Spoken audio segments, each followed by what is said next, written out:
नमस्कार साथियों, मैं विजय व्यास आप सभी का हार्दिक स्वागत करता हूं बाल विद्या मंदिर सीनियर सेकेंडरी स्कूल खत्रीपुरा नागौर के इस ई लर्निंग प्लेटफॉर्म पर। मैं आपको कक्षा 9 की सामाजिक विज्ञान पुस्तक से रूबरू करवाऊंगा और आज अपन सामाजिक विज्ञान की पहली पुस्तक जो आपके भारत और समकालीन विश्व भाग 1 जो इतिहास की पुस्तक है यहाँ से शुरू करेंगे। इस इतिहास की पुस्तक में अपना जो पहला भाग रहेगा जो विश्व इतिहास के बारे में रहेगा, जो घटनाएं और प्रतिक्रियाएं हैं। आपके इस घटनाओं और प्रतिक्रियाओं का पहला क्रम आता है फ्रांसीसी क्रांति, या अपन यो कहें अपना पहला अध्याय जो आता है वो है फ्रांसीसी क्रांति। वैसे तो फ्रांसीसी क्रांति 1789 ईस्वी के अंदर हुई थी, लेकिन उससे पहले भी 2 क्रांतियां हो चुकी है। जो पहली क्रांति थी इंग्लैंड की गौरवशाली क्रांति और दूसरी क्रांति थी आपके अमेरिका का स्वाधीनता संग्राम। फिर भी अपन फ्रांसीसी क्रांतियों को आधुनिक क्रांतियों की जननी कहते हैं। इसका सबसे प्रमुख कारण फ्रांसीसी क्रांति की जो देन है। फ्रांसीसी क्रांति की सबसे मुख्य देन स्वतंत्रता, समानता और बंधुता की भावना है। स्वतंत्रता, समानता और इस बंधुता की भावना को पूरे विश्व में प्रचारित करने वाली क्रांति है वो है फ्रांसीसी क्रांति। तो आज अपन ये देखेंगे कि फ्रांसीसी क्रांति की कारण क्या थे, पृष्ठभूमि क्या थी, क्या ये फ्रांसीसी क्रांति थी। तो चलिए अपन देखते हैं फ्रांसीसी क्रांति। अपनी पुस्तक का नाम है भारत और समकालीन विश्व भाग 1, ठीक है, और उसका पहला अध्याय है फ्रांसीसी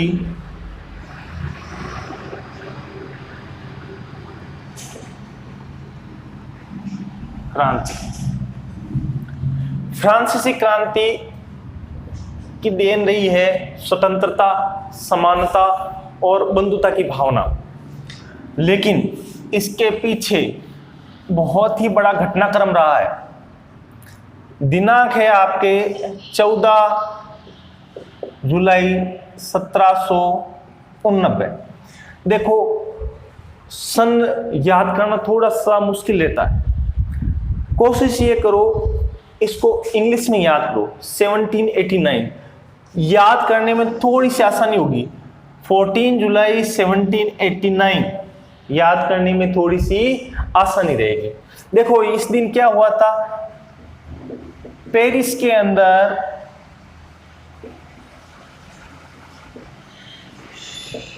आतंक का माहौल था। पेरिस के अंदर आतंक का माहौल। पेरिस के अंदर आतंक का क्यों माहौल था? क्योंकि वहां पर एक अफवाह चली थी। ये अफवाह थी कि सम्राट ने, जो सम्राट की सेना है, उसको नगर यानी पेरिस में प्रवेश करने के लिए कह दिया है और गोलियां चलाने का आदेश दिया है। सम्राट उस समय जब अपने यहाँ पे फ्रांसीसी क्रांति चल रही थी, उस समय यहाँ फ्रांस का सम्राट था लुई 16वें। लुई 16वें ने अपनी सेना को नगर में यानी पेरिस में प्रवेश करने का आदेश दे दिया है और गोलियां चलाने का आदेश दिया है। तो ये मात्र केवल क्या थी, एक अफवाह थी। क्या अफवाह थी? सम्राट ने सेना को नगर में प्रवेश कर गोलियां चलाने का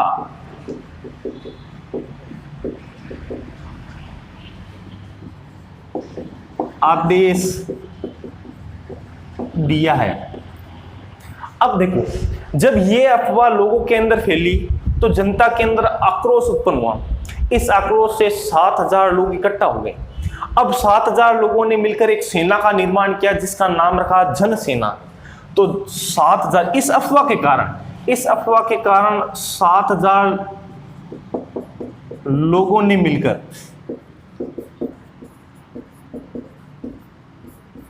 एक जन सेना का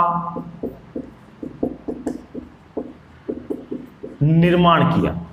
किसका निर्माण किया? एक जनसेना यानी जनता की सेना का निर्माण किया। जनता की सेना तो बन गई, लेकिन जनता के पास में सेना से लड़ने के लिए हथियार कहां से आएंगे? तो वहां पर एक दुर्ग आता है, बास्तिल का दुर्ग, या बास्तिल का दुर्ग।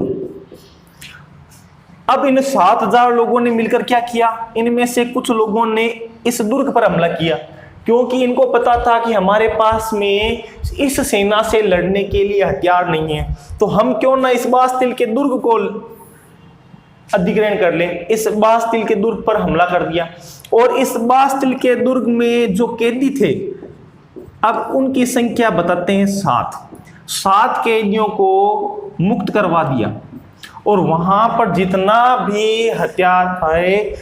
भी हथियार थे वो सब अपने कब्जे में ले लिए। तो और इस किले को क्या कर दिया? और इस किले को ध्वस्त कर दिया। ये बास्तिल का दुर्ग सम्राट के निरंकुशता का प्रतीक था। निरंकुशता का प्रतीक था। बास्तिल के किले को ही क्यों चुना? क्योंकि सम्राट के निरंकुशता का प्रतीक कौन सा था? बास्तिल का किला। उसमें से कैदियों को मुक्त करवाया। कितने कैदियों को मुक्त कराया? 7 कैदियों को। अब बास्तिल का किला दुर्ग ध्वस्त हो गया। इसको ध्वस्त होते ही जो इसके प्रतीक थे या छोटे छोटे खंड थे, उनको मार्केट में, बाजार में बेच दिया। जिन्होंने अपनी यादों को संजोने के लिए खरीद कर रखा, उनसे आय की आमदनी हुई, और लोगों ने जो जनसेना बनाई थी उनमें धीरे धीरे हथियार आने शुरू हो गए। अब ये जो युद्ध था, या यहाँ पर जो यहाँ शुरू हुई थी, ये शहर से हुई थी, लेकिन धीरे धीरे ये जनसेना कहां तक पहुंच गई, या मैं कहूं जनसेना का विद्रोह अब धीरे धीरे देहात में पहुंच गया। धीरे धीरे कहां पहुंच गया? देहात में। देहात का मतलब क्या हो गया? ग्रामीण क्षेत्र के अंदर ये पहुंच गया। ग्रामीण क्षेत्रों के अंदर 2 प्रकार की समस्या आई। पहली समस्या तो आई कर की। ये कर क्या थे? कर क्यों भाई, कर किस कारण समस्या थी, ये अपन इस चैप्टर के अंदर पढ़ेंगे। दूसरी समस्या आई खाद्य सामग्री की।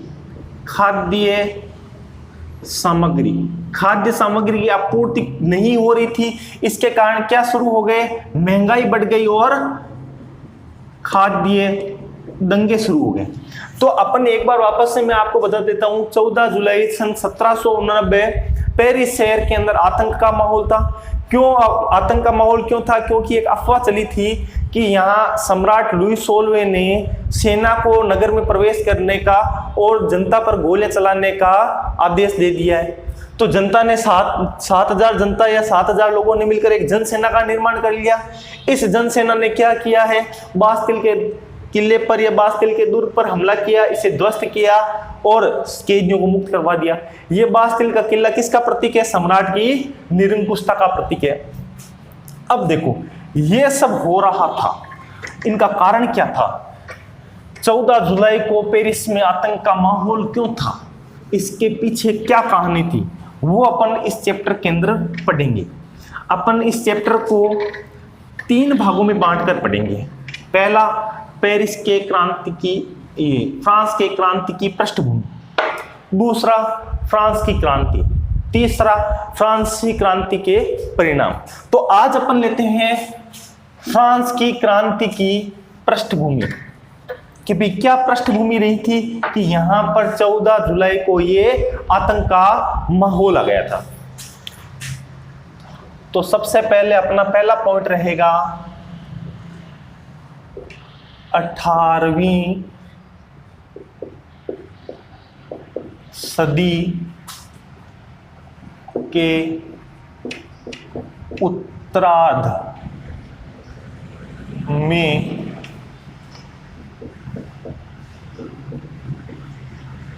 फ्रांसीसी समाज। 18वीं सदी के उत्तरार्ध में फ्रांसीसी समाज कैसा था, इस सब की अपन चर्चा करेंगे। यानी इस क्रांति की पृष्ठभूमि क्या थी, यहां पर अपन क्या करेंगे, इस क्रांति की पृष्ठभूमि यानी क्या आवश्यकता आई थी कि अपने को क्रांति करनी पड़ी। 18वीं सदी। अब अपने इसके अंदर देखो दो तीन चीजें आ रखी है, एक तो आ रखा है 18वीं सदी, ये क्या होता है, और एक आ रखा है उत्तरार्ध, ये क्या होता है। तो सबसे पहले मैं आपको ये चीज समझा देता हूं 18वीं सदी क्या होती है। 18वीं सदी का तात्पर्य क्या होता है। सदी का मतलब अपन ने समझ लिया 100 सालों का एक समूह है, सदी या शताब्दी उसे कहते हैं। लेकिन 18वीं का मतलब क्या होता है, काफी सारे बच्चों में ये कंफ्यूजन रहता है कि 18वीं सदी का मतलब क्या होता है। अधिकतर बच्चों को अगर पूछा जाए तो वो क्या कहेंगे, 18वीं सदी का मतलब है 1801 से लेकर 1900 तक। लेकिन साथियों ये गलत है, 1801 से लेकर 1900 ये गलत है। अगर मैं आपको वर्तमान की स्थिति से बताऊं कि भाई वर्तमान के संदर्भ में अपने को पूछा जाए आप कौन सी सदी के अंदर जी रहे हैं, वर्तमान में अपने को पूछा जाए आप कौन सी सदी के अंदर जी रहे हैं, तो अपना उत्तर रहेगा हम 21वीं सदी के अंदर जी रहे हैं, 21वीं सदी के अंदर जी रहे हैं। तो 18वीं सदी में 1801 पहले आता है, तो 21वीं सदी में 2101 पहले आना चाहिए, जबकि अभी तक तो ये 2101 पाया ही नहीं। तो इसका मतलब क्या हो गया, जिस सदी का नाम लेते हैं, जिस सदी का अपन नाम लेते हैं 21वीं सदी, वो 21वीं सदी का मतलब क्या हो गया, 2100 तो क्या होना चाहिए, अंतिम वर्ष होना चाहिए। 2100 तो क्या होना चाहिए, अंतिम वर्ष होना चाहिए। इससे 100 साल आगे तो 2001 से लेकर 2100 तक का समूह क्या हो गया, 21वीं सदी हो गया। 2001 से लेकर 2100 तक का समूह क्या हो गया, 21वीं सदी हो गया। उसी प्रकार में अगर 18वीं सदी की बात करता हूं, उसी प्रकार में अगर 18वीं सदी की बात करता हूं तो 18वीं सदी का तात्पर्य क्या हो जाएगा, 1800 अंतिम, 1800 तो अंतिम। इससे 100 साल आगे का समूह ले लो, 100 साल आगे का समूह ले लो, ये तो कहां तक चलेंगे, 1701 से 1701 से लेकर 1800 तक का समय रहेगा। वो कौन सी सदी आएगी, 18वीं सदी। मेरे हिसाब से आप सभी को यह समझ में आ गया होगा 18वीं सदी कहां से शुरू थी, 1701 से। कहां पर खत्म हुई, 1801। 1701 से लेकर 1800 तक कौन सी आ गई, 18वीं सदी। अब अपने को कंफ्यूजन नहीं रखना है, एक दो उदाहरण और कर लेते हैं। जैसे मैं बात करूं 19वीं सदी, तो मैंने क्या बोला 19वीं, तो अपने अंतिम सन क्या होंगे या अंतिम वर्ष क्या होगा, 1900। आगे कहां तक चलना है, 1801 से लेकर, ठीक है। तो ये अपने को क्लियर हो गया 18वीं सदी। तो 18वीं सदी का मतलब हो गया 1701 से लेकर 1800 तक का समय। अब इसमें भी देखिए, अब अपने आता है अगला पॉइंट उत्तरार्ध। उत्तरार्ध के अंदर क्या होगा, आध, उत्तर प्लस आध, उत्तरता व आधा भाग। उत्तरता आधा भाग का मतलब क्या हो गया, अंतिम लास्ट 50 साल। इन 100 सालों के समूह को आधा भाग बना दो। 100 साल के समूह को, ये अपना 100 साल का एक समूह था, उसको अपन ने आधा भाग बना दिया। ये एग्जैक्ट नहीं होता है, ठीक है ना, एग्जैक्ट उतरते हुए आधे साल। तो उतरते हुए आधे साल कौन से हो गए, देखो पहले तो हो गए 1701 से लेकर 1750 और 1751 से लेकर 1800 तक का भाग। तो इसका मतलब क्या हो गया, ये तो उतरता हुआ भाग है और ये पूर्व वाला भाग है, इस प्रकार है। तो इसको कह देंगे अपन पूर्वार्ध और इसको कह देंगे उत्तरार्ध। ये पूर्वार्ध है 18वीं शताब्दी का या 18वीं सदी का पूर्वार्ध। कौन सी सदी का, 18वीं सदी का पूर्वार्ध। और ये कौन सी सदी का हो गया, 18वीं सदी का उत्तरार्ध। तो अपने को ये बात समझ में आ गई, अपन किसके लिए बात कर रहे हैं, 18वीं सदी के उत्तरार्ध में। तो अपन बात कहां से कर रहे हैं, यहां इसकी कर रहे हैं। ये चीज अपने को समझ में आनी जरूरी है कि अपन बात कौन से सन से लेकर कहां तक की कर रहे हैं। अपन उत्तरार्ध की बात कर रहे हैं, एग्जैक्ट नहीं है, लेकिन फिर भी अपने को ध्यान रखना है। उतरते हुए साल 50 कौन से रहेंगे, सदी का आधा, सदी का आधा 50 साल, 1751 से लेकर 1800 तक का समय। एक इनके अलावा एक और शब्द आता है, आपको मेरे हिसाब से सदी समझ में आ गई होगी और उत्तरार्ध भी समझ में आ गया होगा। लेकिन इतिहास में जब अपन ने ये शुरू किया है तो एक और शब्द आता है जो इससे संबंधित है, वो है आपके चतुर्थांश।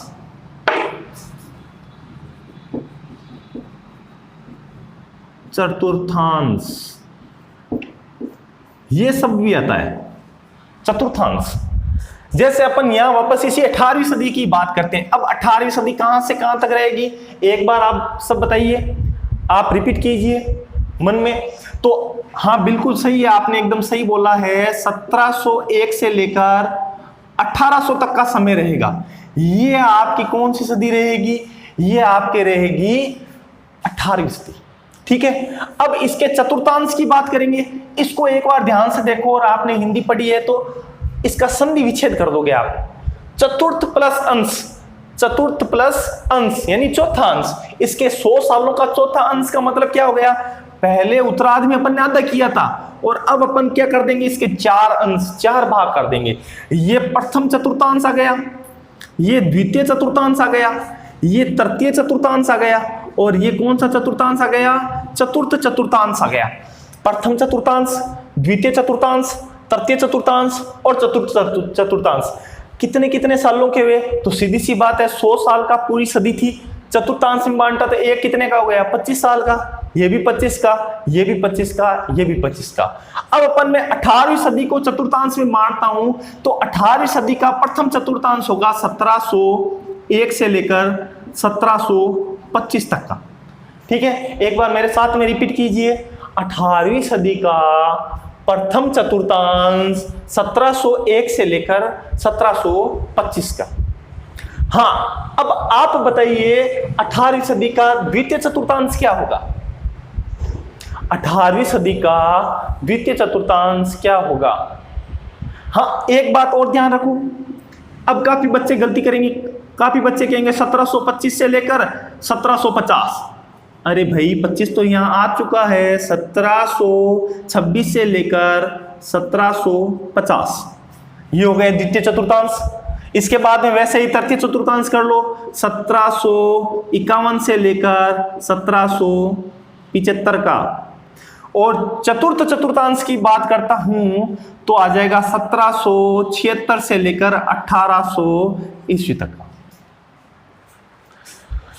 1776 से लेकर 1800 तक चतुर्थ चतुर्थांश के अंदर, 1751 से लेकर 1775 तृतीय चतुर्थांश के अंदर, 1726 से लेकर 1750 द्वितीय चतुर्थांश के अंदर, और 1701 से 1725 प्रथम चतुर्थांश के अंदर। तो अब आपको चतुर्थांश भी समझ में आ गया होगा। अगर मैं आपसे एक प्रश्न पूछूं कि आपका जो फ्रांसीसी क्रांति हुई थी, अगर मैं आपसे क्वेश्चन करूं, जो फ्रांसीसी क्रांति हुई थी, फ्रांसीसी क्रांति 18वीं सदी के कौन से चतुर्थांश में हुई, ये आप मेरे को आप इस YouTube के कमेंट बॉक्स में करके बताओगे कि फ्रांसीसी क्रांति 18वीं सदी के कौन से चतुर्थांश में हुई। ये आप मेरे को कमेंट करके बताओगे, और मैं आपको यहां पर बता देता हूं, आपको अपनी जो फ्रांसीसी क्रांति हुई थी 1789 ईस्वी के अंदर हुई थी। अब आप मेरे को कमेंट करके बताओगे कि कौन से चतुर्थांश के अंदर अपने फ्रांसीसी क्रांति हुई थी। ठीक है, और कल अपन वापस इसकी चर्चा करेंगे। अब अपन आगे देखते हैं,